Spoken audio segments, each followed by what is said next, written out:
everyone, welcome back. Sorry it's been so long to take a video. I've been having some technical difficulties with my cameras and stuff, so we're back. Let's get a video going.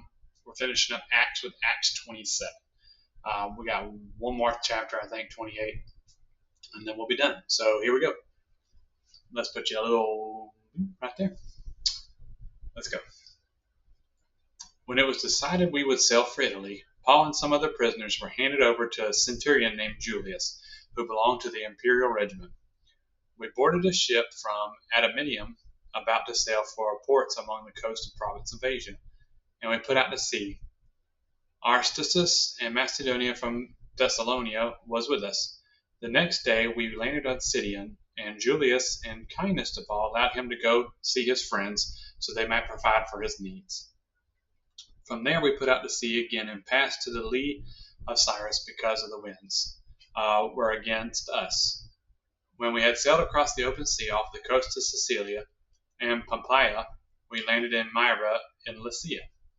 Then the centurion found Alexander's ship sailing for Italy and put us on board. We made slow headway for many days and had difficulty arriving in Cnidus, where the wind did not allow us to hold our course. We sailed to lee of Crete, opposite of Salmon. We moved along the coast with difficulty and came to a place called Fair Haven near the town of Lasea. Much time has been lost, and sailing had already become dangerous because now it was after the Day of Atonement. So Paul warned them, "Men, I can see that our voyage is going to be disastrous and bring great loss to the ship and cargo, and to our own lives also." But the centurion, instead of listening to Paul, said, "Follow the advice of the pilot and the owner of the ship." Since the harbor was unsuitable to winter in, the majority decided that we would sail on, hoping to reach Phoenix by winter there. This was the harbor in Crete, facing both southwest and northwest.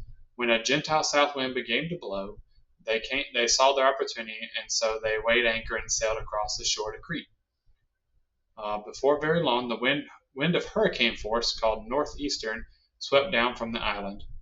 The ship was caught up by a storm and could not head into the wind, so they gave way and were driven along. As we passed the lee and we see small island called Calda, we hardly able to make the lifeboat secure. So the men hoisted it aboard. Then they passed ropes under the ship itself, holding it together because they were afraid it was going to run aground the sandbar of Cyrus. They lowered the sea anchor and let the ship be driven along. We took so much violent battering from the storm that the next day they began to throw the cargo overboard. On the third day, they threw the ship's tackle overboard with their own hands. When neither sun nor star appeared for many days and the storm continued raging, we finally gave up all hope and began being saved. After they were gone after they had gone a long time without food, Paul stood up before them and said, "Men, you should have taken my advice not to sail to Crete. Then you would have spared yourself this damage and loss. But now I urge you to keep your courage, because not one of you will be lost on this ship, only the ship will be destroyed." Last night an angel of God, to whom I belong and whom I serve, stood beside me and said, "Do not be afraid, Paul. You must stand trial before Caesar, and God has graciously given you the lives of all who sail with you. So keep up your courage, men, for I have faith in God, and that will just hold me. Nevertheless, we must run aground on some island." On the 14th night, we were still being driven across the Adriatic Sea, where about midnight the sailors sensed that they were approaching land. They took sounding and found that the water had 120 feet deep. And a short time later, they took a sounding again and found that 90 feet deep. Fearing that they would be dashed against rock, they dropped the anchor from the stern and prayed for daylight. In an attempt to escape from the ship, the sailor let the lifeboat down and into the sea, pretending they were going to lower some anchors from the bow. Then Paul said to the centurion and the soldier, "Unless these men stay on the ship, you cannot be saved."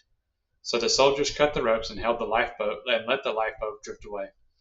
Just before dawn, Paul urged them all to eat. For the last 14 days, he said, "You have been in constant suspense and now gone without food. You haven't eaten anything." Now I urge you to take some food. You need it to survive. Not one of you will lose a single hair on your head." After he said this, he took some bread and gave thanks to God in front of them. Then he broke it and began to eat. They were encouraged and ate some food themselves. Altogether, there were 270 of us on board. 276 of us on board. When they had eaten as much as they wanted, they lightened the ship by throwing the grain into the sea. When daylight came, they did not recognize land, but they saw a bay with a sand beach where they decided to run the ship aground if they could. Cutting loose the anchors, they let them in the sea at the same time, untied the ropes, and held the rudder. When they hoisted the foresail, the wind made for the beach. But the ship struck a sandbar and ran aground. The bow struck fast and would not move, and the stern was broken into pieces by the pounding of the surf. The soldiers planned to kill the prisoners, prevent any of them from swimming away unscathed.